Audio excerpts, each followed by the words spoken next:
Good afternoon, everyone. Thank you for joining us on the third quarter FY24 earnings call of United Spirits Limited. Hope all of you are doing well, and I wish you and your loved ones an incredibly happy and healthy 2024. My brief thoughts on the overall macro context and our performance. As I had indicated in the last quarter call, a relatively muted sequential demand momentum versus prior trailing quarters. Although festivities, the Cricket World Cup and the peak wedding season enabled our brands to be salient and present with the consumer, the seasonal uptick, while being resilient with the premiumization ladder remaining intact, was below our aspirations. Amidst this environment, our strategy to be value-focused has helped us deliver a resilient quarter. Our prestige and above segment clocked a double-digit growth of 10% year-on-year and overall net sales value growth of 7.5% year-on-year. The external environment on COGS remains challenging on our key ingredient, neutral alcohol spirits, partly offset by stability in the rest of the commodity portfolio. A little bit on our key portfolio updates, starting with our IMFL portfolio and upper prestige segment. We continue to make steady progress with our brands in this segment. The renovated bundle of Antiquity Blue is performing well in the launched markets and adding to the steady, strong performance of Signature and Royal Challenge American Pride. The new bundle has garnered positive appeal across all age cohorts on the back of impactful visibility and penetration driven by the hipster pack. The brand has also shown considerable improvement in awareness and consumer trials since the relaunch. Coming to Royal Challenge American Pride, it continues to be our fastest growing innovation. We have expanded the brand to 3 new markets, Himachal, Arunachal and Uttaranchal. Our signature trademark is continuing to build on the pillars of taste good, live good and do good across different touch points for consumers. In the mid-prestige segment, our Royal Challenge Naya Sher roared during the Cricket World Cup with a strong presence on Disney Hotstar during the India matches. We celebrated our Naya Sher, Virat Kohli, and his record-breaking World Cup performance with a special tribute on his birthday through the largest freestanding 3D anamorphic hoarding and 20-foot hand-painted murals across 7 cities. We also had a partnership with ESPN Cricinfo for co-branded content. Last but not the least, our flagship IMFL brand, McDowell's No. 1. We launched the Yaro Wali Baat campaign for McDowell's Soda with our new brand ambassador, Kartik Aaryan, who embodies the can-do spirit of millennial youth as one of the most successful 100 crore plus film actors to emerge from Boomtown, India in recent times. This communication has received positive consumer reviews with its impactful launch through a strong multimedia plan, as well as clutter-breaking local amplifications, which included anamorphic display and the world's largest selfie booth in Mumbai. In Assam, we have launched the McDowell's No. 1 Premium Smooth variant, which is at a premium to the core McDowell's No. 1 Luxury in the state. Coming now to our global brand portfolio, we continue to witness healthy premiumization trends, with the premium and luxury offerings growing ahead of the mainstream prestige segment and repertoire behavior continuing at the top end. On Black Dog, the consumer engagement with easy evenings to savor the pause continued during the quarter. Black and White trademark continues to scale up their experience platform Table for Everyone, partnering with some of the biggest third space properties such as Zomaland and activations across key Tier 1 and boom towns across the country. Overall, our Scotch portfolio continued healthy growth in Q3 led by Johnnie Walker. Earlier in 2023, we launched Walker's & Co. and in the October to December quarter, we brought this alive with a never-before-scale activation with the Aravani Art Project and artist Pearl D'Souza. Walker's & Co. celebrated Aravani and Pearl, pushing bold boundaries in conversation around gender, and we brought this alive via social media, outdoor activation, and limited edition merchandise enabling conversations around diversity, equity, and inclusion. This has been recognized across fora for its empowering narrative, including at the ASCII Diversity and Inclusion EDGE Summit, which hosted the best of marketing and advertising professionals. All our key Scotch trademarks were salient during the season, with innovative visibility deployed on screens at trend-leading accounts, cut-through displays and off-trade, and crafted serve suggestions. Our trademarks were also visible through the Cricket World Cup, creating celebratory moments for Indian consumers wherever they were. Finally, I'm delighted to share that we hosted the most talked about launch events of Don Julio, our tequila brand, in Mumbai and Gurgaon. We saw 800 plus A-lister influencers, celebrities, designers and media reveling in the Don Julio experience.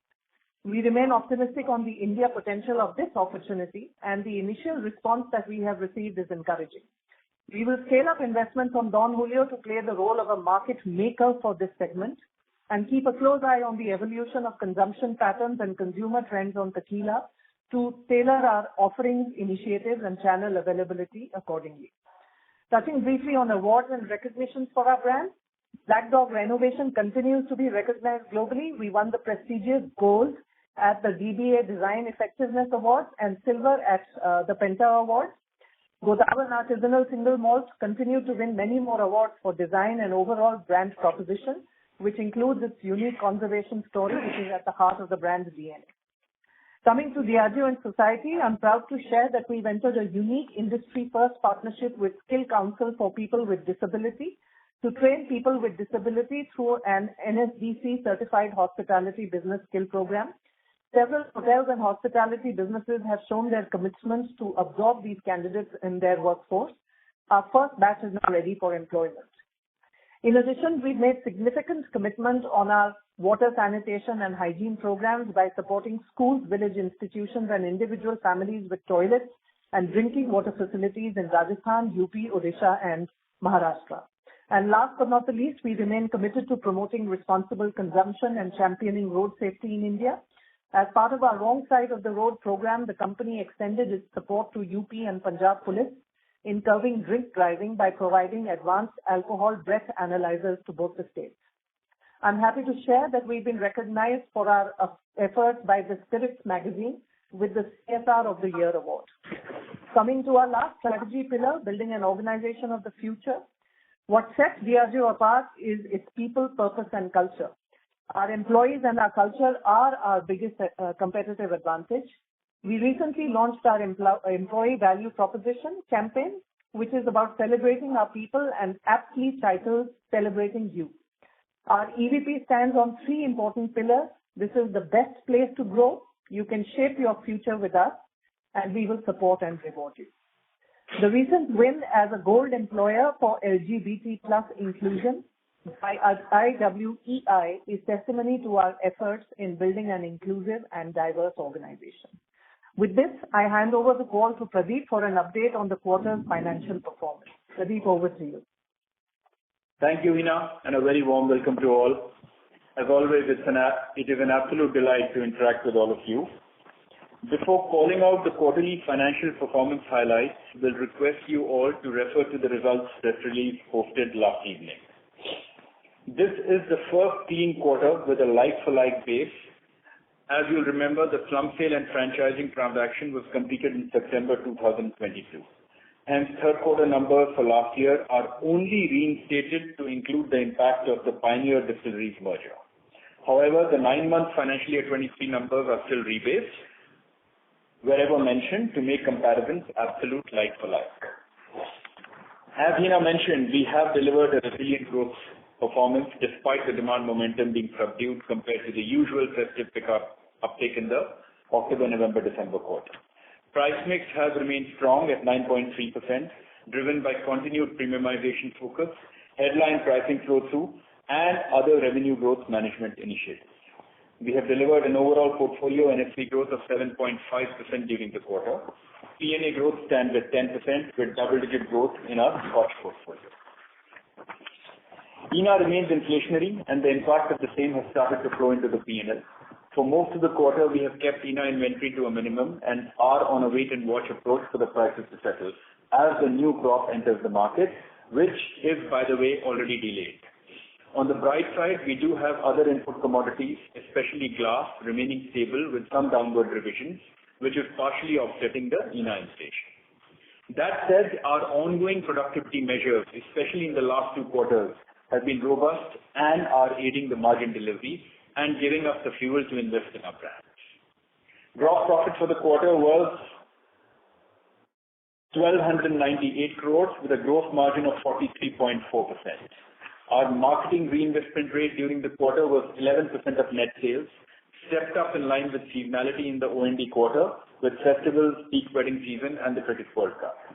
As we have emphasized on several occasions, A&P is an extremely critical component of our virtuous growth cycle, and we will continue to invest behind our brand to drive consumer engagement and long-term equity. EBITDA for the quarter stands at 491 crores, a growth of 33.6% over the prior year same quarter, and EBITDA margin is at 16.4%.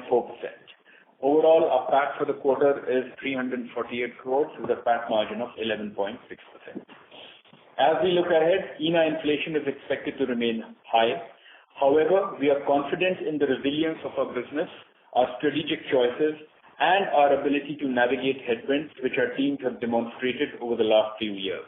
We remain committed to sustain double-digit profitable growth while driving commercial excellence, everyday efficiencies, and improving the effectiveness of our spending, all of which in turn helps us to progress on our mission of creating a long-term value for all our stakeholders. With this, we can now open the floor for the Q&A. Thank you. Thank you very much. We will now begin with the question and answer session. Anyone who wishes to ask a question may press star and 1 on their touchtone telephone. If you wish to remove yourself from the question queue, you may press star and 2. Participants are requested to use handsets while asking questions. Ladies and gentlemen, we will wait for a moment while the question queue assembles.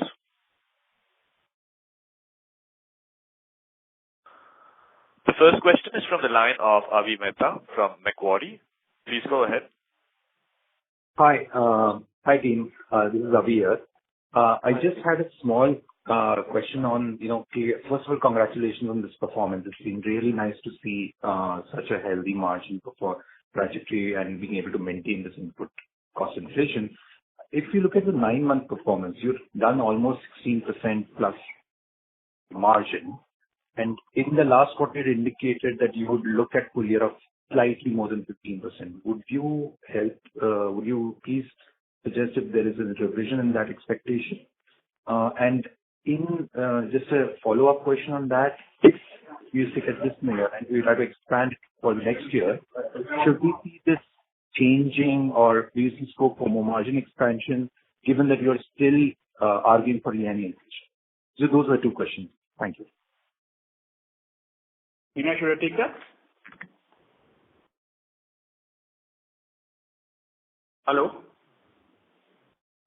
Go ahead, Pradeep. Yeah, thank you.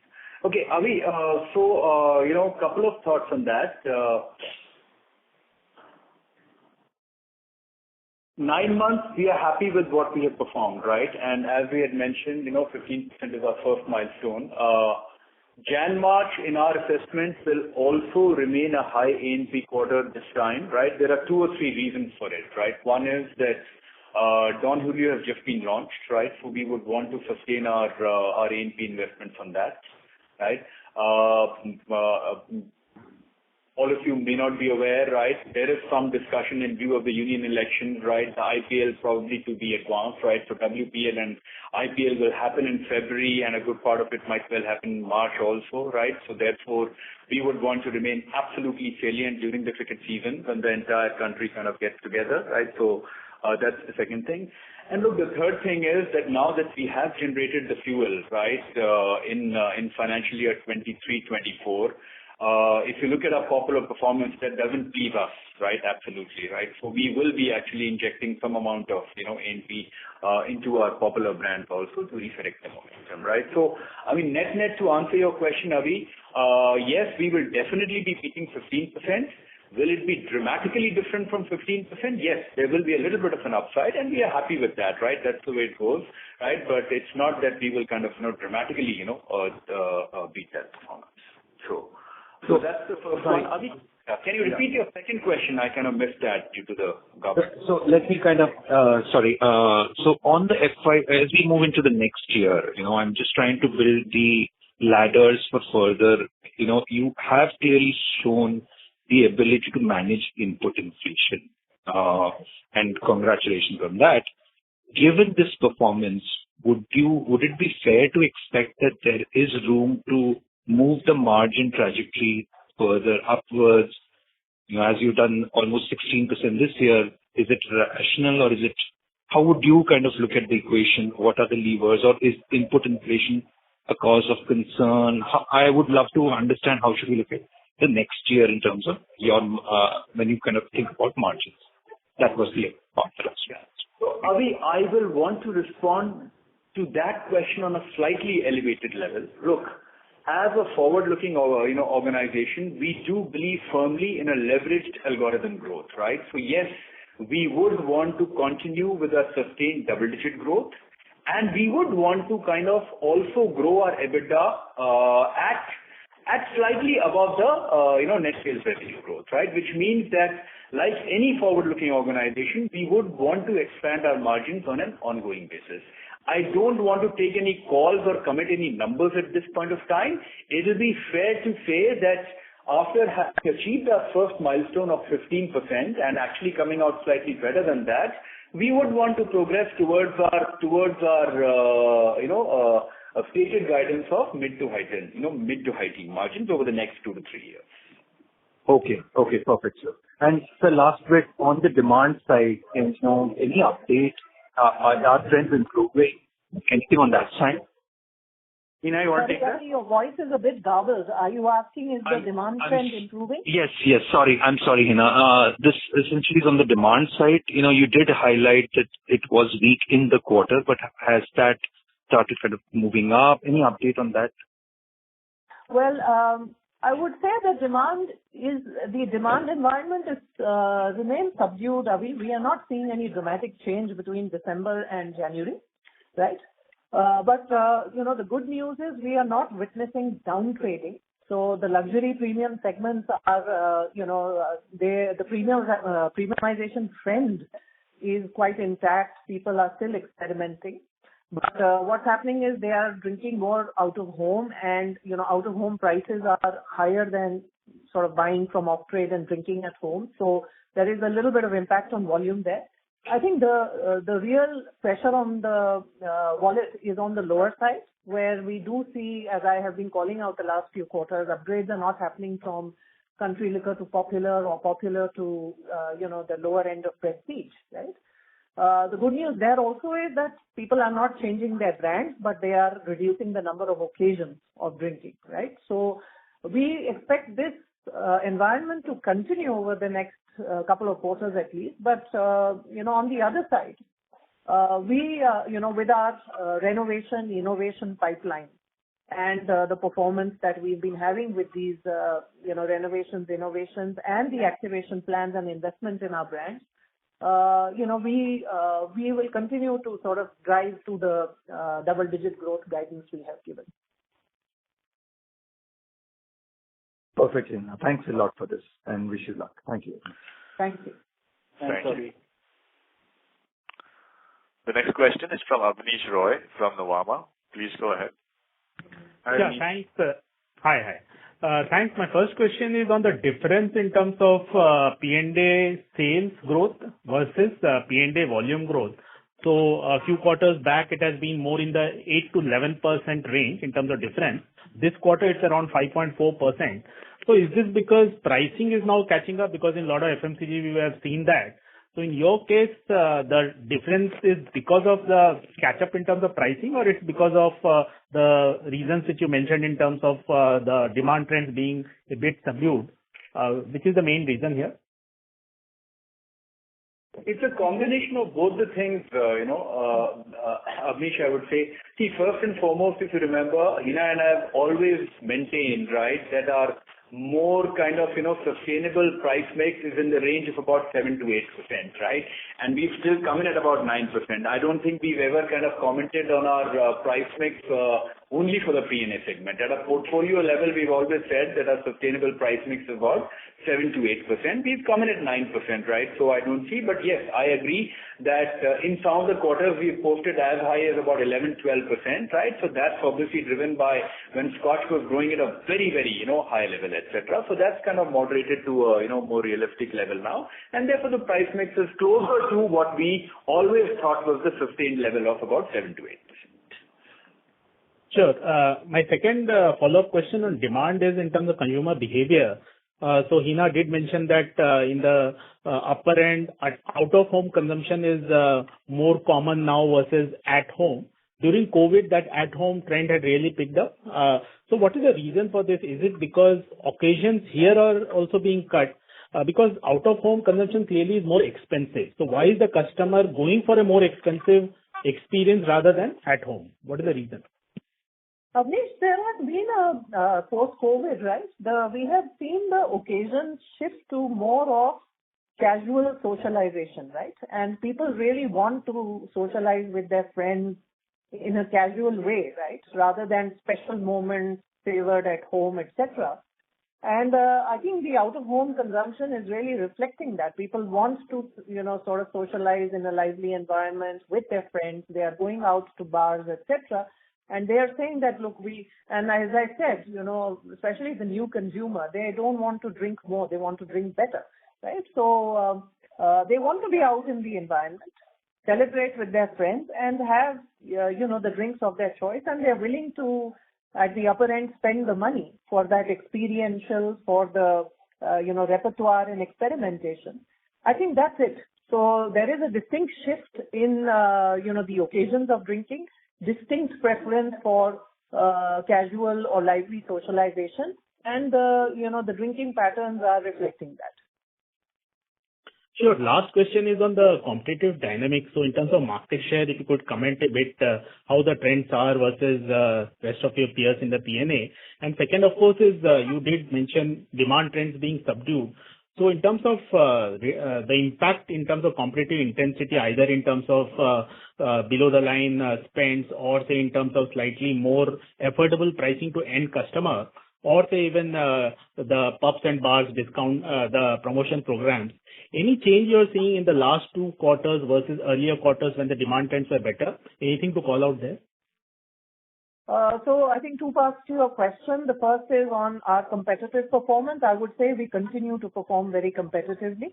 And, we are continuing to see strong growth, in the prestige categories. Our innovations are continuing to perform very well.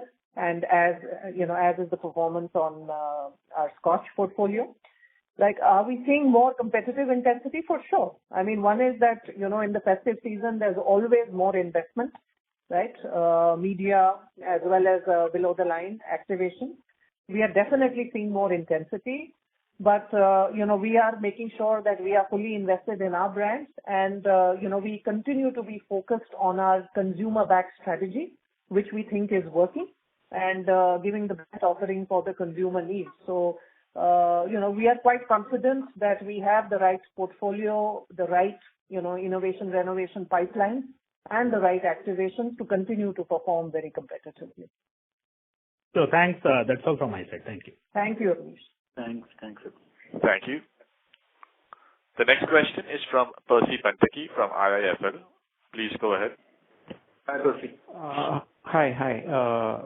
Pradeep, I just wanted to understand regarding the ENA costs. I think last quarter you had the benefit of some low-cost inventory and the ENA prices had already gone up. So this quarter we had expected some amount of pressure on the gross margin. But sequentially, that is versus 2Q, your gross margin is absolutely flat. So how come we are not seeing that pressure? Yeah. So Percy, look, in fact, I think, as all of you kind of ran up with Shweta, this question did come up. Look, here is, the ENA inflation is very much coming in, right? And in fact, I can share a broad metric. Our October, November, December, right, consumption rate for ENA is about 7% higher than our July, August, September consumption rate, right? So ENA inflation has definitely flown into the P&L, right? What has probably kept the gross margin at its same level is, I can just give some anecdotal, examples, like Popular shrinking at 22%, right? I mean, I don't think we wanted that, right? But the moment Popular shrinks by that level in the salience, it gives a gross margin, improvement, right? So that is, I would say, an artificial, gross margin improvement.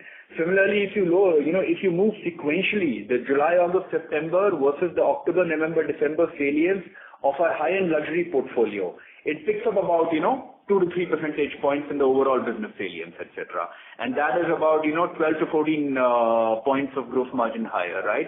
So it's more that which is kind of offsetting if you compare it sequentially on a quarter-on-quarter basis, which is probably offsetting the ENA inflation to my mind, right? But the ENA inflation is actually kind of crept into the P&L.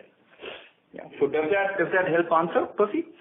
Yes, very clear. But this raises one more question in my mind. So basically, if the ENA is up, you're not seeing much improvement in gas prices, what I understand. Then in the coming year, FY25 on a full year basis versus FY24, should we be expecting any gross margin improvement at all because of efficiencies or whatever other levers that you have, or you believe that where the prices are today in terms of ENA, they will sort of offset any of the internal efficiencies that you will generate, and at a net level, the gross margin will only sort of be flat? Yeah. So again, Percy, it will be a slightly conceptual answer, not very different from what I have said earlier, right? There will be some amount of inflation, right? ENA, there is absolutely no reason to expect any relief in the next couple of years, right?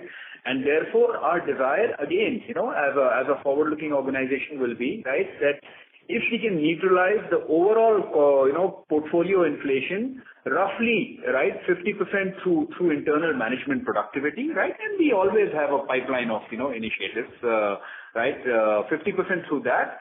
And the balance, right, I mean, it is back to, advocating with the government, right, and trying to get some headline price increases, right? So it will be a combination of those two. Apart from that, whatever driven by growth, we can get operating leverage, right, or extract some revenue growth management initiatives, etc. That will also kind of add into the offsetting. So that's broadly the construct of how we kind of, target our algorithms, etc. And hopefully, we should be able to do a good job of it. Very clear. One last quick question on Q4. Your ad spend last year in Q4 was very high, close to like 14% of sales. So although you did mention today in the concall that Q4 will be a heavy ad spend quarter, I would still be sort of reasonable in assuming that on a YOY basis, you will see sort of a material saving in ad spend to sales ratio. Yeah, so I don't want to comment on that, Percy, right? That's kind of giving that, but I did, see, consciously we are trying to kind of also be aware, right, driven by the awareness that April, June would be union elections. There would be disruptions. Our ability to execute kind of, in the marketplace would be limited. So we are kind of, also consciously front-loading our commercial calendar, into January, March, right? And pretty much the 3 or 4 reasons that I mentioned, our A&P spending will probably, we will want to remain as resilient as possible, as salient as possible, right, with the consumers during Jan, March. Understood, Pradeep. Thanks. That's all from me. All the best. Thank you. Percy. Thank you. The next question is from Tejas Shah from Avendus Spark. Please go ahead. Hi, Tejas. Yeah, hi, Pradeep. Hi, Hina. Thanks for the opportunity. Hi, Yeah, couple of questions.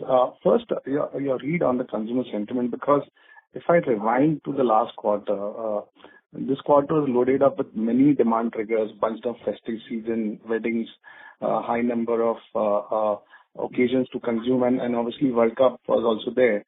So should we say that despite all these triggers, if demand has not bounced back, so the condition is actually much more depressing than what the number suggests? I would say that, look, it is subdued, right? But we are, our category behaves a bit different from the rest of CPG. I mean, there is clearly pressure on the wallet, and you can see that in all CPG performance, right? But in our category, I think, the difference is that in CPG, people are moving to value packs and, downtrading. In our category, they are not downtrading. They are just sort of cutting back on occasions. So they're drinking fewer occasions, but, sticking to their favorite brands. And, I think the premiumization trend is still intact. Right. So, this category bounces back pretty fast when the consumer is back. So, I would say in the short term, we'll see where it goes, but in the medium term, right? I mean, if you just look at, the penetration headroom, if you look at the premiumization trend and the potential for premiumization, I would say the medium-term fundamentals are still intact for our industry. And, in the short term, I think addressing consumer needs with the right sort of brands, with the right activation, will help us continue to deliver our guidance. So I wouldn't call it any worse. I wouldn't read too much into, is this much worse than it is. I just think the consumer is adjusting consumption to, the pressure on the wallet and has exhibited the behavior that we are seeing for the category, which will then continue over the next few quarters. Sure, but how do you reconcile this read of ours with, let's say, hotel occupancy or airline traffic, which is essentially our customer for P&A, and that segment is showing very divergent trend and at one end they are splurging rather, and other end they are actually kind of, as you said, they are consuming less. And we are seeing the same divergence in our category. As I called out earlier, the premium and luxury end is continuing to spend, continuing to experiment, continuing to do repertoire drinking, especially, experimenting with the white spirits, right, drinking out of home. Whereas the, middle India or the value-oriented consumer is actually cutting down on number of occasions to manage their wallet. So it's pretty much the same in that sense. Very clear. And last question, in our conversation 3 quarters back, you had mentioned that 15% margin will be your initial target. Following that, you plan to focus on long-term initiatives like supply agility program. So should we say that this quarter or last quarter resilience that we have shown in margin despite inflationary headwinds, those benefits have started surfacing, or will it? This is without that? Hina, should I take? Yeah. Okay, Tejas, so, a little bit of supply agility initiatives are beginning to kind of, trickle into our P&L. Absolutely. That is one reason. But again, I do want to call out something that Hina and I had mentioned in the last quarter call also, right? Which kind of also explains the healthy performance on the margins front in the last 2 quarters, right? The quarter that we are discussing and the previous quarter as well, which is one is the entire mono carton removal, initiative, right? The majority of that, almost in its totality, right, has pretty much come in the last 2 to 3 quarters, right? I would say 2 to 2.5 quarters, right? So therefore, that's a big if. That falls off, right? That falls off now, right? And therefore, we're not getting that kind of, bumper initiatives, into the P&L as fresh initiative. Obviously, what we have done stays in the P&L. The second thing also that I did remind the audience in the last quarter call was our headline pricing flow through, the attractive headline pricing that we got from the various state governments. Majority of them happened between end October of 22 to about May of 23, right? That 6-month period, right? The West Bengals, the Telanganas, the Odissas, etc., all the big price increases. That starts falling off now, right? So like West Bengal, we've already started lapping now, right? So therefore that falls off. So our headline pricing is going to come down a little, right? And therefore it is back to kind of, coming up with a new set of initiatives now, and how much of that we can counter inflation. The good thing is inflation also is largely restricted to one commodity now, which is Hina, and that's what we have to manage well. The rest is by and large stable. So let's see how it goes, right? Let's see how it goes. That's all that I can say at this point. Very clear. Thanks and all the best. Thank you. Thank you. The next question is from Harit Kapoor from Investec. Please go ahead. Hi, Harit. Yeah, hi, good evening. Just 2 questions of mine. Firstly, if you could just help deconstruct this popular performance, 20-odd% decline in volume, however, 13% kind of increase in realization, especially that now we are on a like-to-like quarter, and maybe just give some more color on how do we look at this? Yeah. Hina, should I take this? Yeah, please. Yeah. Okay, Harit, so So look, I do want to start with saying that, broadly, the 10 to 12% volume decline has been, we've been experiencing that for the last 3 quarters, right? So we ourselves haven't liked this 20-22% shrinkage, right? I do want to put that fairly and squarely, right, in front of everyone. And that 10 to 12% volume decline was leading to roughly a flattish NSV, right, which we were absolutely comfortable with because we had not got pricing for the last 6-7 years, right? So now, having said that, right, our sense is that a couple of things have happened, right? One is obviously the industry had jumped slabs, etc., and taken hefty pricing because they had not got pricing. So that was that. And then on top of that, Karnataka increased excise duties by almost at 18-20%, etc., which effectively started impacting us from September, right? Because there was always a little bit of pipeline, etc., right? So that impact has further, accelerated the decline, right? And not to say, right, there is a little bit in Maharashtra also, right? So these are the 2 salient states of our popular business. And like Hina and I've already said, we are absolutely kind of working on this, and we would want to reverse this, this trend, over the next couple of quarters, and very, very, very, very quickly, right? So that's broadly it. There's nothing else that I can say at this stage. And just to follow up on that, this higher realization kind of growth, is that more mix led? But the reason I was asking is because in P&A we have a very, very divergent price point starting from 500 going all the way up into the high thousands. Here we don't. So I just wanted to understand this kind of a broad 13% kind of realization increase. Okay. No, so when you said 13%, that's the headline pricing that we have taken. I think we have taken sometime, we have jumped the slab sometime in January, if I'm not wrong, if my memory serves me correct, January and February in Karnataka, right? So we'll just start lapping that from Jan, March onwards, right? So that realization will disappear now in the coming quarter. Got it.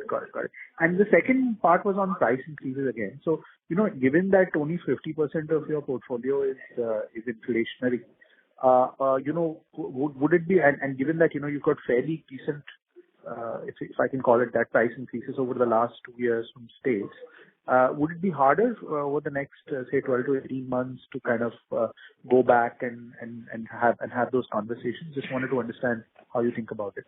No, so Harit, the cycle is annual, right? So we will obviously, put our best foot forward, right? And there is a full machinery, right, that we have in our organization along with the industry associations, right, to get, to advocate with the governments. Let's see what we get, right?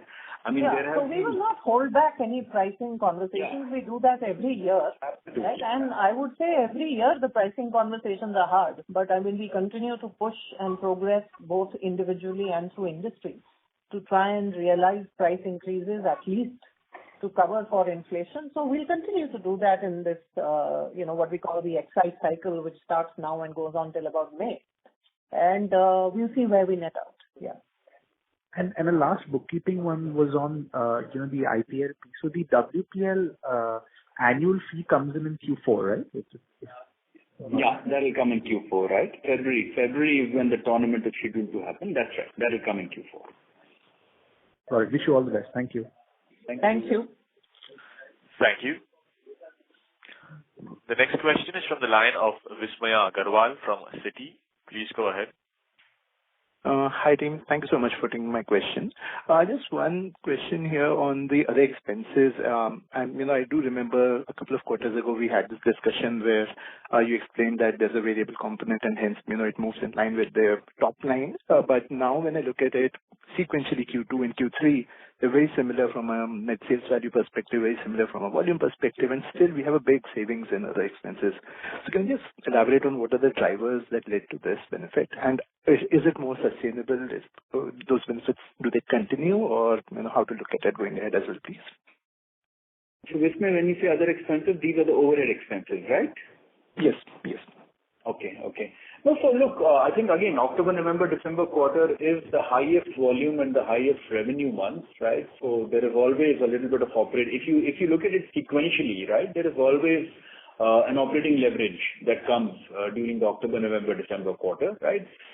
So my guidance will be, Visnay, please look at these numbers because there are a lot of fixed cost components, incorporated in these numbers, right? Please look at them on a 4-quarter trailing annualized basis, right? That will be the best trend that you can pick up on these numbers. Quarter on quarter, there will be noise, right? There is always, we're running about a 10,000 crore business, right? So there is always accounting noise. There is always a little bit of one-off here and there, etc. Both, debits, credits, etc. Right? So I don't think we will want to get into that level of granularity, but I think the 4-quarter trend will be reasonably kind of secular. Good, Pradeep. That's clear. Sure.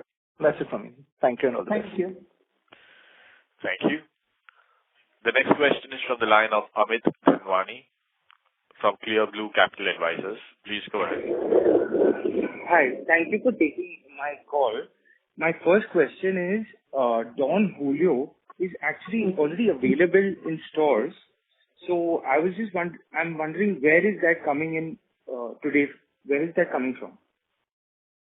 So there was some Don Julio which was flowing in through informal channels into the country. And, and then we had brought in some small quantities to seed Don Julio in the past, right? And we were sort of seeding and testing. So our own team had, brought in some, but there was some which was flowing through, which happens sometimes. And, what we have done is now formally launched it, and we are creating a formal channel of distribution for Don Julio. And therefore curbing any, sort of informal channel and also, then inconsistency in pricing and then also building the demand, right? Because, any new brand like this the demand needs to be built for the brand. And so therefore we are going to consistently invest to build the demand in a sustainable, consistent manner and, build it and scale it over a period of years.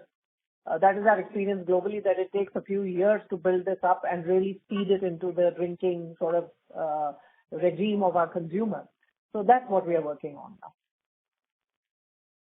Right. Thank you for that answer. I'm pretty sure that it will be very successful considering, as you mentioned, that the country is moving towards repertoire and experimenting. Can you tell me what kind of as a sub-segment of these, of our company, how much percentage of our sales would be that fast-growing, repertoire drinking thing, which includes maybe Don Julio would be there, Scotch would be there, maybe some other white spirits which are growing faster, Indian single malt. What would that be as a percentage of our portfolio, the fast growing? Pradeep, do you want to answer? Can I recommend that you look at our investor presentation of May of 23? We had actually provided a fairly granular breakup of the sub-segments, right? You will get all your answers there. Got it. And my final question is on canteen stores. Is there some market share number we have in canteen stores? Is our market share in canteen stores lesser than our domestic market share? No, so we've never shared channel-wise, share numbers. In fact, we've never shared national share numbers also, right? But I just want to kind of, provide comfort to the audience that, despite that, that dispute and the claim, etc., business continues as is. Business absolutely continues as is, and we are not seeing any impact on the business, right? And that's absolutely, we would want to maintain at this stage. Got it. Thank you so much. Thank you. Thank you. The next question is from Pankaj Murarka from Renaissance. Please go ahead. Yeah, hi. Hi, Pankaj. Question is for you. India is a price-constrained market where you have to take state-level approvals for pricing, and as you said, it's every year phenomena. What I want to understand is, given now the construct of the business is largely dominated by P&A, in an unconstrained market, what kind of profitability at which you think this business can operate after making sufficient investments for future growth of the business? Sorry, your voice broke in between. I'm not very clear what's the question you asked. Pradeep, did you catch that? Yeah, maybe let me just take a shot. Question is that it's a counterfactual question that today the category operates in a price-constrained environment, right? Yes. We have to seek approvals. For a minute, if we want to run, let our imagination run wild, and the pricing constraints are removed, right? What is the profitability, of the business, right? So maybe I'll take a shot, Hina, and then you can give your builds. So look, Pankaj, I mean, broadly, I would say, right, that over a longer period of time, right, one would want to believe that both the government and the brand owners have absolutely aligned interests, right? And therefore, I would say that the profitability potential of this category should not be any different from any other CPG that operates in the country, right? And broadly, the sense that one has is, right, or even if we bench with our core competitor, etc., the EBITDA margins are broadly in the range of 20% or 20 to 22% kind of a range, etc., right? So that's broadly the sense we have. Now, our category has a unique nuance of the global brands, where there is a distributor margin and therefore a margin capping, etc. Have to kind of right size for that. That's the only nuance compared to the rest of the CPG category, right? That'll be my view. Hina, in case you have any additional builds on it. No, I think you covered it very well. I would absolutely agree with that. Yeah. But I have a counter question now as an analyst. Pradeep, see, India is a country where companies in the consumer business which are in staples, someone like a Unilever, they make like 23-24% margin. I thought discretionary categories with pricing power should logically make higher profitability. At least that's what I've learned as an analyst over the years. Which is true, right? And therefore, if you look at it, if you compare, let's say, the Diageo PLC global margins with that of a Unilever, etc., the margins are much higher, right? And then you kind of layer on the fact that there are these constraints, etc., in the market, etc., right? And therefore, we should at least aspire to get to the CPG averages, right? That's all that we are saying. Now, your question is function, Pradeep, of the portfolio, right? And which India are you addressing? And the choice most companies make is addressing the full portfolio. We address the three Indias, right? We address the affluent, we address middle, and we address the aspiring India, right? And if I look at even the longer term picture in that, I would agree that I think what CPG has done over the last few years is probably the benchmark that one would achieve, right? Yeah. But it'll be interesting to know, where are you headed with this question, right? I mean, for our own information, right? Where are you headed with this question? No, idea is to understand in terms of where this business can potentially go. If it was to understand the underlying true profitability of the business, where it is headed, let's say if it was not a constrained market, because we understand that profitability in India is much lower than not only, let's say, the developed markets, but even some of the Latin markets as well, from a Diageo perspective. So I honestly feel it's quite hypothetical because, I mean, given the constraints in the market, hard to imagine that it will become free pricing suddenly. But having said that, taking a consumer back angle, I would think that they would continue for at least, many more years, a mix of, addressing the three Indias and therefore probably netting out with what Pradeep said, is my sense. Okay, I got that. Just one more question. I remember we lost, let's say, we had to exit some markets like Telangana and I think one more market where and we lost volumes on account of that. So, do we have discussions with the government or there are possibilities of getting back into those markets and gaining those volumes back, what we lost? or not until the political cycle changes? Yeah, I mean, Andhra was the market we had exited a few years ago, and we have continued dialogue, with these states where we have exited for various reasons, right?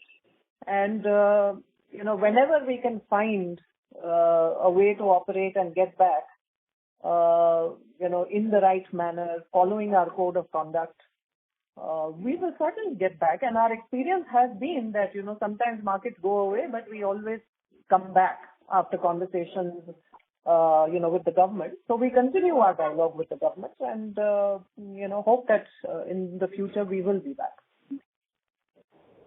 Okay. Thank you. Thanks a lot. Thank you. The next question is from Sneha from SKS Capital. Please go ahead. Yeah. Hi, Sneha.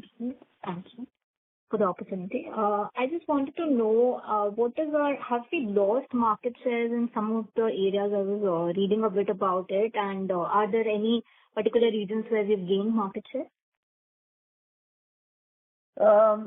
We don't discuss region-wise, state-wise market shares ever. On an overall basis, like I mentioned earlier, we have performed extremely competitively, registered, strong growth for most parts of, actually all parts of our portfolio, and we continue to do that for the last, several quarters. So on an overall basis, we are performing extremely competitive. Okay. And second would be, are we seeing any improvement in the raw materials of glass prices? Well, I said that, Sneha, I did cover that, right? So glass has been stable. In fact, there have been, minor reductions that we have got in the October, November, December quarter, right? So, yeah, glass is, as of now, stable, and we are hoping that it will remain stable for the next few quarters. All right. Thank you so much. Thank you. Thank you very much. That was the last question. I would now like to hand the conference back to Ms. Shweta Arora for closing comments. Thank you. With this, we close today's call. For any follow-up questions or clarifications, please feel free to reach out to me directly. Thank you. Have a good evening. Thank you very much. Thank you. Thank you, everyone. Thank you. Thank you. On behalf of United Spirits, that concludes the conference. Thank you for joining us, ladies and gentlemen. You may now disconnect your lines.